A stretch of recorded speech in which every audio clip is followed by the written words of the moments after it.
Good afternoon, everyone, and welcome to the Ill-Fated Rise of Henry VIII podcast. I am delighted to welcome Dr. Mary Hollingsworth, historian and author of many Italian Renaissance books, including The Cardinal's Hat, Princess in the Renaissance, and Catherine de Medici, The Life and Times of the Serpent Queen. And we will be talking today about the formidable Catherine de Medici. How are you today, Dr. Hollingsworth? I'm very well, thank you. It's nice to be introduced so beautifully. Thank you.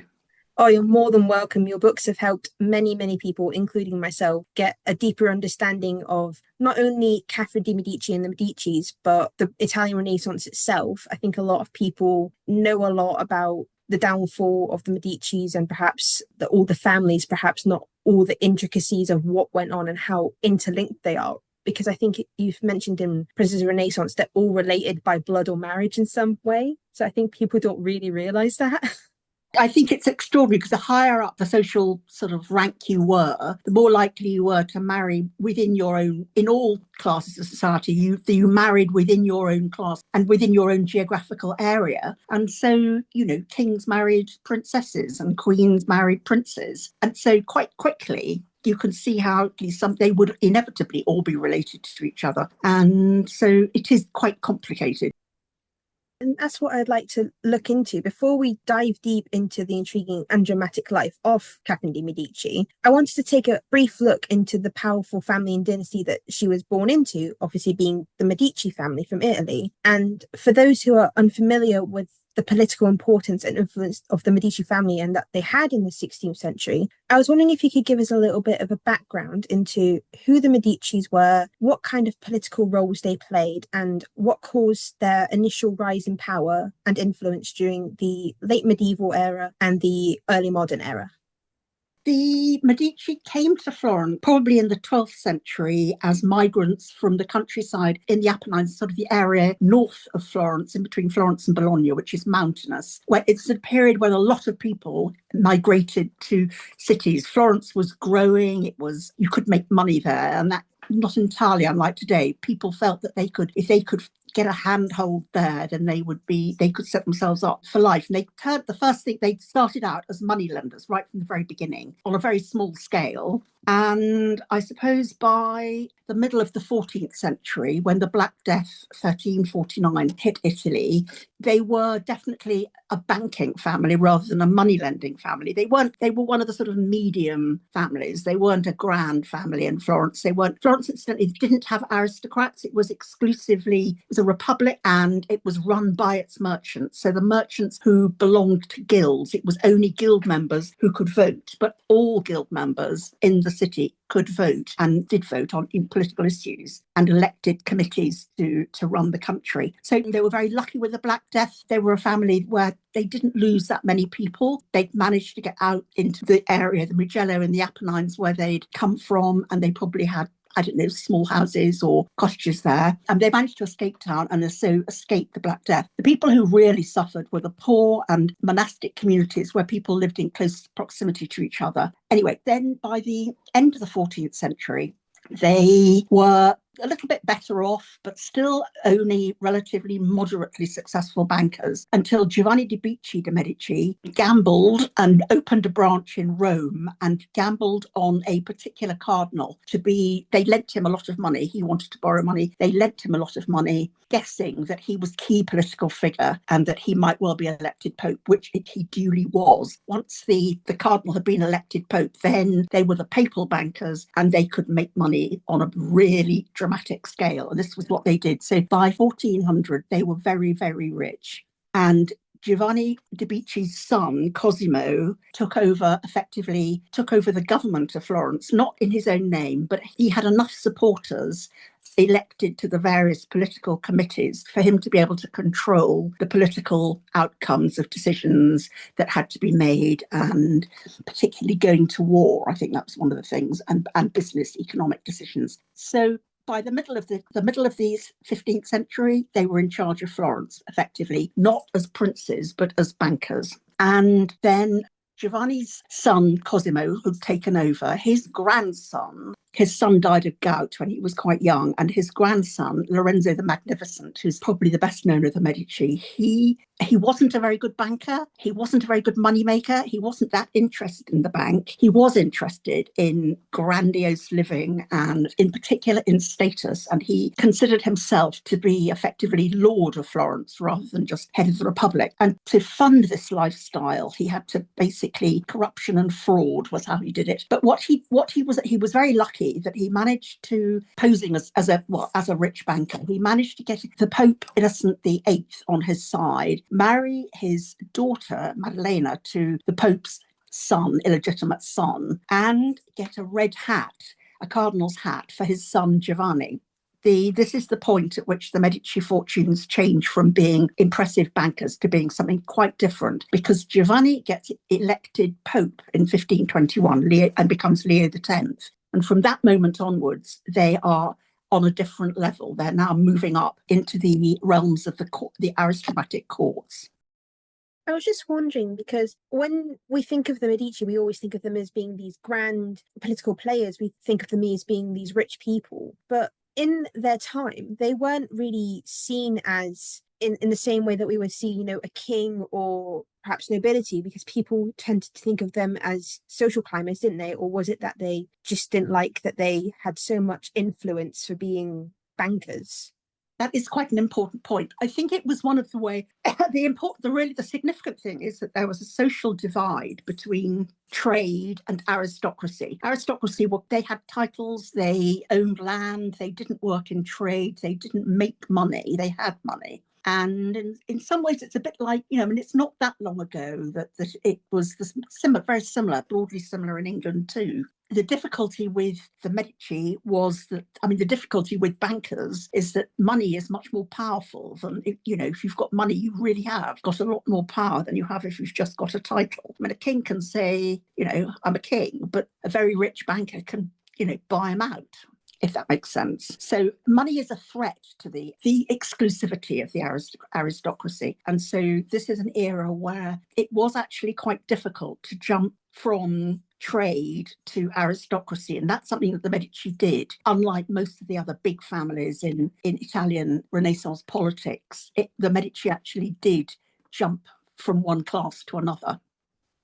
Suppose that's why they've been shown to be, a popular family to research in history, and because they played such a key role in many significant events in history, despite being from an upstart family. They've shown that they were either the helping hand to politically beneficial allies, as you've mentioned, the Pope, or they've been a crushing blow upon enemies because they were, the financial backer for a lot of big players. An example being the rival family of the Pazzi family of Florence. And clearly throughout the centuries, they've shown that their influence rapidly increased, their reputation as powerful players strengthened despite, their humble beginnings. So it must have been incredibly significant to be born into such a family, and it must have symbolized a great future and the ability to outmaneuver political rivals, which in the 16th century and beyond, it was the ultimate goal. Could you describe what the social status and political influence for the Medici was like at the time of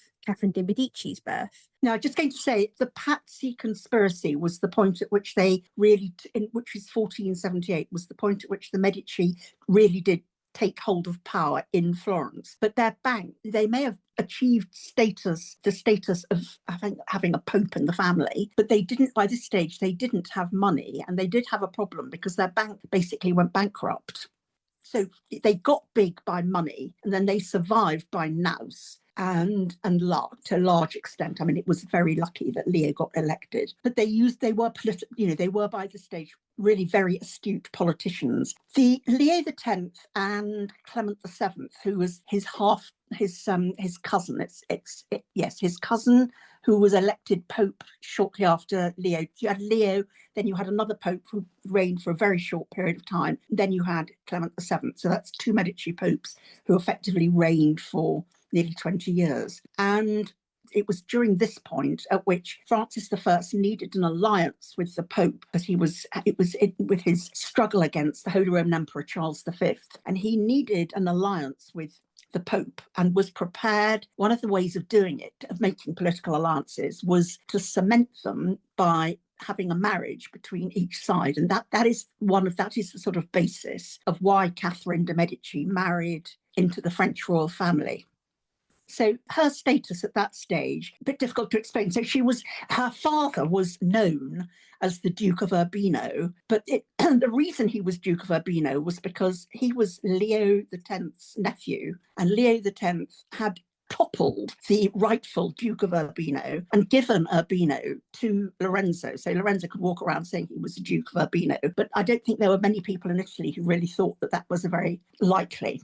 The real reason why Francis I wanted his son to marry Catherine is because Catherine was the daughter of not only of Lorenzo de Medici, Duke of Urbino, but also a French princess who, in her own right, because she was one of two sisters, no brothers, had inherited a lot of land in central France. And it was quite important to Francis that she married somebody over whom he had some sort of control and not somebody belonging or with loyalty to the Holy Roman Emperor Charles V. So the thing is quite an interesting question. What Catherine's status was. Technically, she was aristocratic. She was nearly a princess of the blood. I mean, she was only one generation off being a princess of the French royal, she was related to a lot of people at court in France. And also, the sort of one generation away from trade. So she was an very interesting position and the result of a very interesting, well, of course, her own parents had married for political reasons. I mean, the reason that Lorenzo de Medici married Madeleine Tour d'Auvergne was because Francis I wanted an alliance with the Pope, and the first time it didn't work, so he had to try it again. So I suppose her being related to the Pope, as well as being a Medici, made her a more attractive candidate on the marriage market then, because especially for French-born ladies, they would have had a lot of interlinked bloodlines as well. So she was quite lucky to be considered then.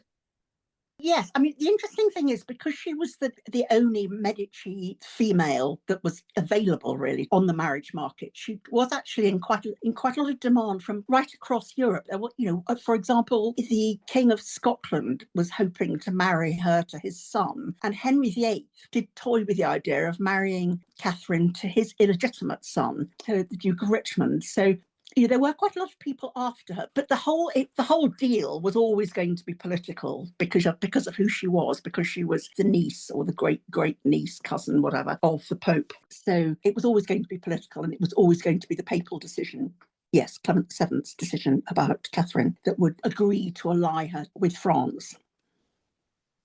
It'd be quite interesting to see if she had married into either Scotland or England, what her future might have looked like, considering the fact that both of them did have a lot of struggles in the kingdom in comparison to France. It would have been quite interesting to see how she would have dealt with that.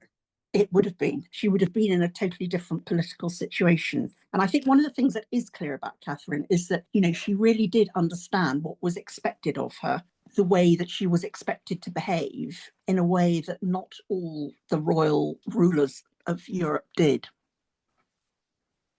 That actually does lead into my question about her marriage to Henry II of France. It's probably one of the most famous marriages in history because there's so much about it that we love to talk about and love to learn, especially in regards to her husband's mistress, Diane de Poitiers, and the dynamic that they had, because she spent quite a lot of time in the French court for her marriage, and she's witnessed her, father-in-law and her mother-in-law and her dynamic with her husband's mistress as well, and how she dealt with it.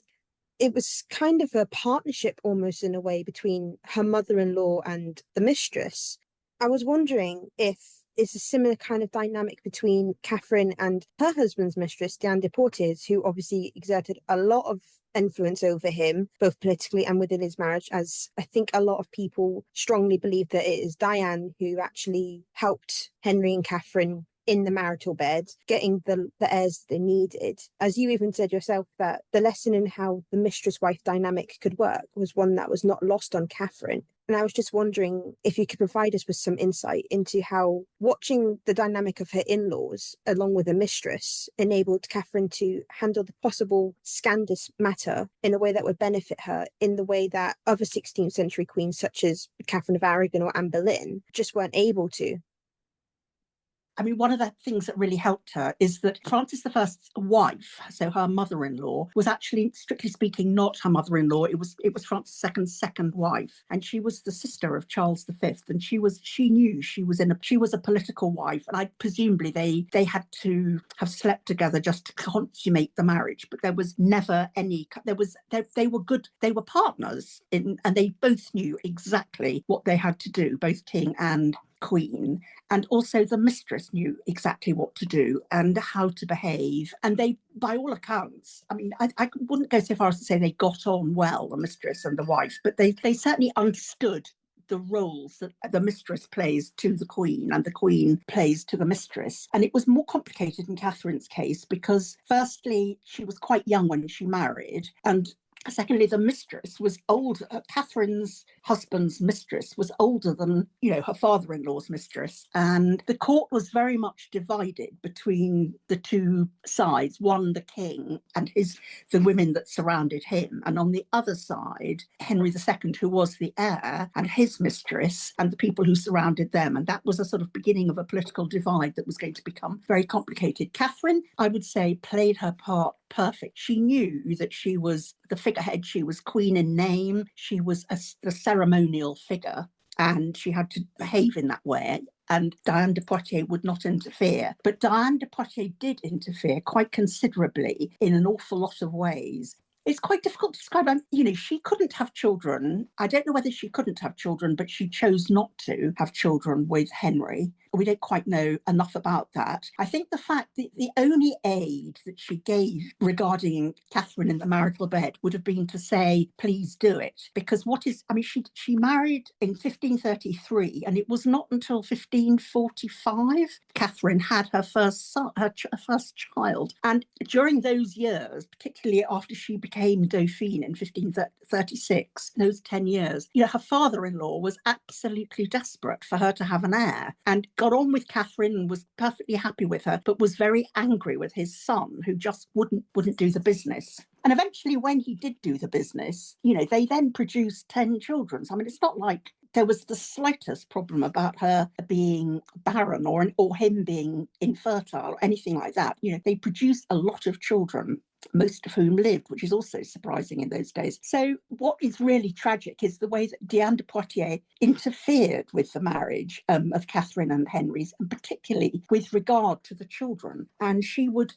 send in Henry's name to the children's governess and tell them, to the people who looked after the children, and tell them that they want this done and they wanted that done. And this was, the baby that was ill was to have this medicine and this, that, and the other, and they were to move here and it was too hot, and, all this sort of did all the sort of ordering around. And if Catherine so much as asked the governess to sort of maybe do something that she wanted, the governess then had to, would then be countermanded by Diane de Poitiers, who clearly, with the king, because the king, of course, was the king, her word was taken. And it wasn't, there's sort of really sad letters, from Catherine saying things like, please send me news, just of how the little baby is. The baby that she'd had to send off was about 6 months old. And all she wanted to know was how the daughter was. And you sort of feel for her in that sense. I mean, she definitely had to wait until her husband died before she had any real contact with the children.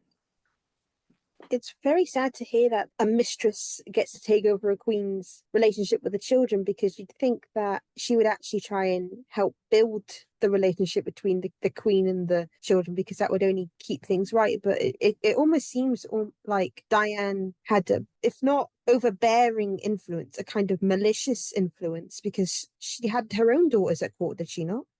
Yes, she did. And her own daughters were maids in waiting to Catherine.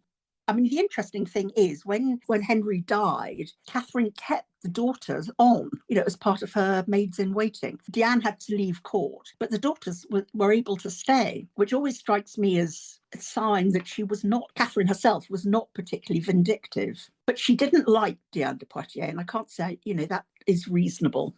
But she didn't have to like her. That wasn't, but what she learnt from, which she could never have learnt in Florence or from the papal court, was how a mistress behaves at a royal court. And it's worth remembering, I mean, the French court was easily the most magnificent court in Europe. I mean, far, far grander than anything she'd been used to or seen in Italy. I would think it would be quite funny if there was an example of a mistress that was liked by a queen, even in the slightest regard. Exactly. I would like to find somebody who can find an example of that, because I don't think there is even a wisp of any kind of queen. Certainly they had to bear them. They had to understand that, perhaps some mistresses didn't have much choice in being the king's mistress, but I don't blame Catherine at all for not lying. No. Like Diane, because she had practically influenced every bit of her life. She's in her husband's bed, she's interfering with her children's relationship with her, and her own daughters are practically spies for her in her own chamber. Exactly. So a bit tough, really. Catherine was quite young. I mean, that's the other thing that one always forgets. She was only 14 when she got married. Mind you, so was Henry. I still can't quite get over sort of being 17 or 18 and having a mistress of nearly 40. As the relationship carried on, she clearly was too old to have children of her own. But it's an interesting thought. If she had had children, what would have happened to them? I suppose it was also perhaps her maturity that appealed to him, because I suppose young Henry didn't have much chance to, go and explore what was around. He was married quite young, so it was perhaps the fact that she was older, she'd had relationships that might have appealed to him. I think you're right. And I think there's two very important points about Henry II, which people often forget. One is that his mother died when he was very young. And two, he spent 5 years, he was a hostage for his father's good behaviour in Madrid with his younger brother. This can't have been very funny. Sorry, with his older brother. Yeah, the two boys were sent to Madrid by Charles V as hostages to stop Francis I declaring war again on the empire. And of course, Francis I completely ignored, just left his children. I mean, the children were not going to be killed, but still, I mean, if you were even slightly fragile, that is not a very good start, as a childhood, is it? No, and I suppose that he became quite rebellious almost. That's kind of what his relationship with Diane was like. It was rebellious against the fact that his father very much liked his wife. So he was rebelling against the fact that he had to be a hostage for him. Very much so. I mean, you're quite right. I'm sure that the longer it went on and the deeper the rift between the father and the son grew, the worse it got for the son. I mean, for Henry. And Henry was not an easy person. I mean, he notoriously never smiled, and he wasn't fun. Whereas Francis was, jovial, giant, good-looking, flirtatious, clever. He would have been fun to talk to, that's for certain. Whereas Henry would have not have been fun. He might have managed, it would have been difficult to get a word out of him. There's actually something I wanted to ask you, because I find, like you say, I don't think that Henry II would have been fun in any regard, but there is a fun, I don't know if it's completely fact, but I do want to get your opinion on it, is that during the years that Catherine wasn't able to have a child with Henry, she reportedly drilled holes in the ceiling to watch her husband and his mistress have a carnal relations. I was wondering if that is actually true, or if that's just rumours that we've made up over the way. I think that's rumours, but one never knows with these things. But I would be very, very surprised. I mean, it's quite possible that somebody else at court did, but it just wouldn't necessarily have been Catherine. It just doesn't strike me as being like her. But you don't know. And it's for certain there are plenty of other people at court who might have wanted to know what was going on. And I suppose desperation can almost drive somebody to do things that you wouldn't expect of them. Because everyone seems to think that, Catherine was so jealous and she had a right to be jealous in a sense of the relationship they had. So yeah, I think there's no evidence apart from the gossips that she was jealous. One of the sources that I relied on quite a lot is the reports of the Venetian ambassadors, who they wrote regular and long reports, but they weren't. The important point about the Venetians is that the Venetians weren't really interested in whether or not people were Protestant or Catholic, or whether they had mistresses or not. The Venetian government just wanted the facts. And so quite an interesting, quite a useful source, because although if they report gossip, they say it's gossip. You know, there is talk here that, you know, and then lists of things. But I've never heard never read anything about holes drilled in the ceiling or in the walls at all, even in those reports, nor anything about Catherine being massively jealous. I mean, she played her role as she could see that. I mean, she must have been able to see that very few men were completely faithful to their wives at court. I mean, certainly very few indeed. And she just knew that this was the way things happened at court. I mean, it did. That's, you know. But I think just the way that she behaved and the things that she wrote and the things that were written about her. She had good friends in the court. She was close friends of Francis I's sister. She was a close friend of all her major ladies in waiting were good friends. And she was very close friends with Francis I's mistress. And she was part of the sort of entourage of women that went hunting a lot. She enjoyed sport, she enjoyed hunting, she was active, and she enjoyed eating and laughing. And it seems to me that she wasn't a miserable, jealous little cow.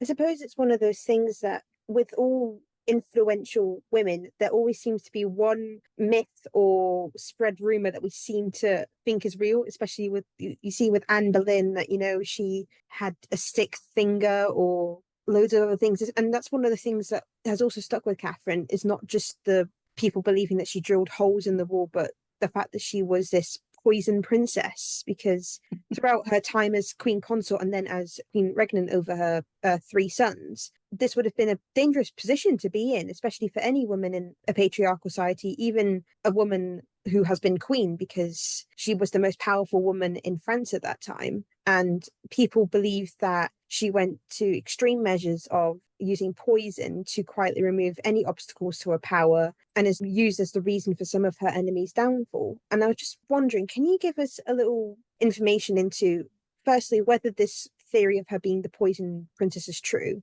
and then also some of her successful political decisions?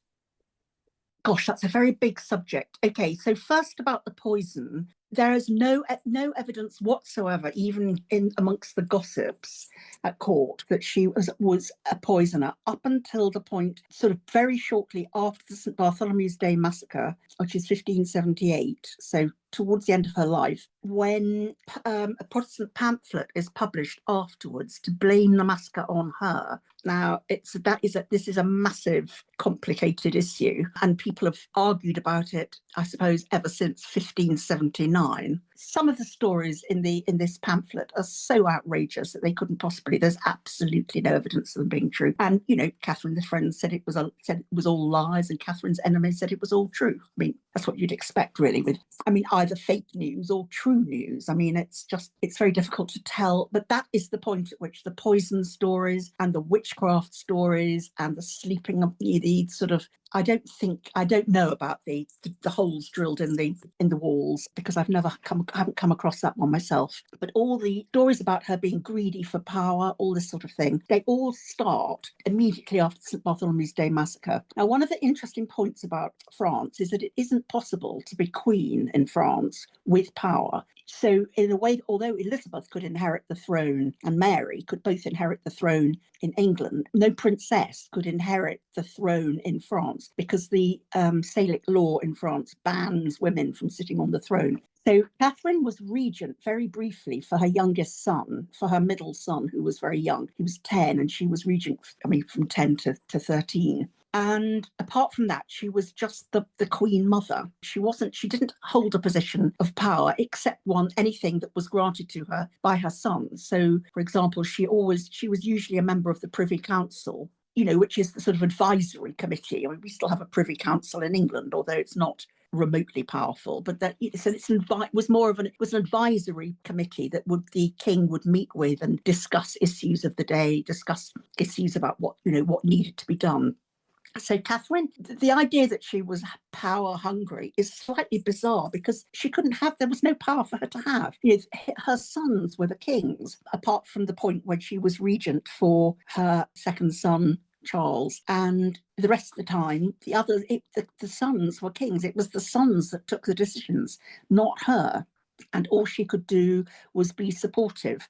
Um, Going into your question about shedding some light on her most successful political decisions, what she did that was so powerful and so important was to continually insist on peacemaking between the two sides, the Protestants and the Catholics, who were quite rapidly ripping France apart. And she did this with the king would say, Charles X and Henry III both said, yes, you can go and do peacemaking and we'll, and sometimes they were helpful, sometimes they weren't, but they let her do it. But the point is, she consistently tried to do it, both before the St. Bartholomew's Day massacre and immediately afterwards as well. So I would say it's the fact that she carried on relentlessly trying to negotiate peace, trying to find a way that the two sides could live together in some sort of amicable way. I know the situations are not the same, but it makes you think slightly of, the difficulties of it are illustrated by what's going on in the Middle East at the moment. It's difficult to see how the middle way could possibly work, and it did. But Catherine was, in the end, after she died, it all came together and it worked. I mean, they did make peace, and that I would say was her most successful political decisions. I think what we need to do with Catherine is we need to stop looking at some of the scandalous, perhaps juicy parts of her life, such as her marriage and her dynamic with Diane de Poitiers, and look at her political savvy, because she was quite an intelligent woman for her time. Other women perhaps wouldn't have done as well as she had. She had to basically appeal and please the men around her, basically, to keep her influence. So I think we need to stop judging her as much as we do. I think a lot of people still judge her. I agree with you. I don't think she was power hungry in any sense, because she could have grabbed power if she tried, but she never did. I mean, even if she wanted it, she wouldn't have been, she'd been murdered. I mean, it wasn't an option. She couldn't be queen like Elizabeth could be queen of England. They are very similar in some curious ways, Elizabeth and Catherine. In one particular way, they're both highly intelligent, politically astute, clever, independent women who were very well educated and understood the distinction. I mean, knew that they weren't men in the sense that they could fight out their arguments, knew that what was required was diplomacy and subtlety to try and persuade people to, come together. And, they were both fighting the same thing. Elizabeth was also trying to create a country where the two faiths could live together. And it didn't, there are all sorts of parts of Europe where it didn't succeed at all. So it was quite an achievement that it worked, they've managed it in both places. I mean, one of the things that I found interesting was reading all which I don't write about because it's not really relevant in the book, but it was very relevant to doing the research for the book. Reading all the historians who wrote about her, from the 16th century onwards. And it is quite striking. Well, for a long time, it's striking that the difference is political or religious, perhaps we should say. So all Catholics supported her, but all Catholic historians thought she'd, done a lot for them, and all Protestant historians thought she'd caused the St. Bartholomew's Day massacre. And then it became more of a sort of male-female thing. So male historians all thought that she was power crazy, and very much using a very similar language, the sort of language you hear people using about Margaret Thatcher, for example, powerful woman in a man's world, who must be power crazed, for example. I think power crazed is a phrase people did use about Margaret Thatcher. But it is interesting, is people don't seem to be able to look at her in her own right. They look at her through the prism of something else, which I find fascinating, really. And that actually brings me to our last question in regards to you writing a book and the different perspectives that different historians have. You mentioned the difference between male and female, and the fact that we now live in a time where the number of historians and historical writers, be that fiction or non-fiction, has grown significantly. I think a lot more people are taking interest in history in general. They no longer think it's, something you just learn in school and then you just forget about it. And I wondered what kind of advice you would give, having written your work on Catherine de Medici, to somebody who wants to learn more about history and perhaps publish a book on their favourite historical figure, say a woman, say that be somebody who's been written about a lot, or somebody who we barely know about. I wondered what your advice would be for them. I would try and work out what is fictional that you're reading and what is imaginative, in inverted commas, let's say, what is fact. I mean, there are facts, sometimes there's no facts at all, but you can learn, you may not know what date somebody was born, or you may not know where what place somebody was born in or something, but there are often clues in the background, in the things that you can learn about them. I suppose be very careful of fake news, because there's an awful lot of it. I mean, I can think of, there are books that have been written about historical figures quite recently, which are totally devoid of any any reality at all, which is quite sad, because there's so much material still exists to look up, to research people.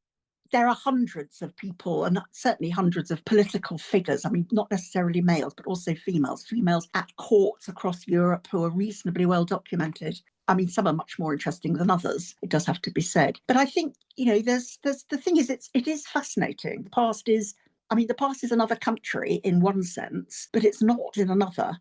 People still eat and drink and laugh and cry and do everything that we do. I mean, they travel, for example, in a completely different way. I mean, getting from Florence to Rome, instead of taking 2 hours in a car, took 3 or 4 days, if not more. Letters took quite a long time to travel. The whole pace of things was different. The way that things happened.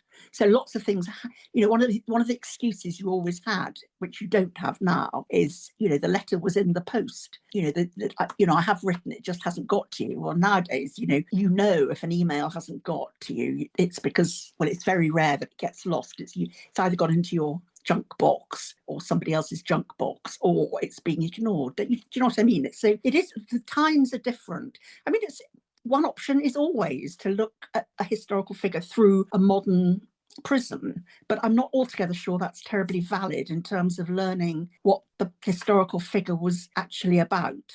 I think it's better to try, at least, to understand what it was like being that person, what it was like living that person's life. That would be what I would say. I have to agree with you, though, because the amount of people that try to see, especially women, through either feminist or modern times, it doesn't help them to truly understand them. Or what we do is we watch something on TV. My example has always been the Tudors, and we go, oh, this is what they were like, without actually looking at the historical documents or I always say the letters, because I think the letters are one of the best ways to look at a historical figure. And in addition to the letters, the thing that if you can get hold of account books, I mean, I know people don't keep account books any longer, but people who lived at court, important people at court, would have kept account books. And to know what every single penny that person spent and what they spent it on, how much did they spend on their clothes? What did they buy? That sort of thing, that glimpse into that person's life. But I think you're right about the letters as well. I mean, both. And private letters and public, sort of more state type letters, and all of those things are really important. And there's just so much material. I think, that's the thing. And there's also, the other thing is, I think it's worth choosing somebody that really interests you. And if somebody really interests you, then the more you research them, the more you're going to think about them and wonder about them. And that is a good start. I completely agree with you, Dr. Hollingsworth, and I think that talking to you today is going to help a lot more people find an interest in Catherine de Medici and the Medicis, and perhaps into the whole intricacies of the aristocracy and French history itself. It's a very complicated history, but it's a very fun one to learn about. So I would just love to thank you so, so much for joining me today. I'm very honoured to speak with you, especially after reading your books over the last couple of weeks to try and catch up a little bit. So thank you so, so much. No, thank you. It's been really lovely. I've really enjoyed it. Oh, thank you so much. This is the ill-fated Rise of Henry VIII signing off. Thank you and have a lovely day.